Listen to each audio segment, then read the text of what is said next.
montar un taller de cuentos cortos. La idea va pegada no sé si es el huevo o la gallina, pero sí que estoy adaptando la idea un poco a la tecnología en este caso, ¿no? Hay un ejemplo muy bueno, y además está aquí intentando hacerme una foto, que es el Miguel, que es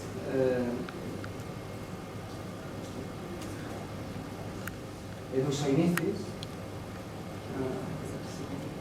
aquí, que él... no, este es tu Twitter, claro. Él tiene un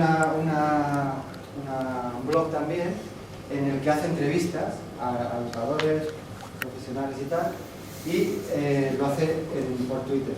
Con lo cual, aunque la ponga, está claro que la herramienta, en este caso, ya no es solo, porque sí, luego al final lo transcribes todo, pero lo que está clarísimo es que si yo me encontraba con él, porque yo he hecho una entrevista con él me ha entrevistado por Twitter, si yo me quedo con él a tomar una cerveza, la entrevista es diferente que si yo tengo que contestar con 140 caracteres.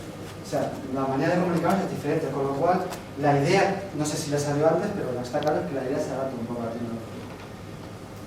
Con lo cual la tecnología, conocer esa herramienta es importantísimo, lo que tú comentabas. Si quiero utilizar eso, lo tengo que conocer. Luego también otra manera que es la idea. Primero tengo la idea, reflexiono, los equipos pensamos y tal, tenemos una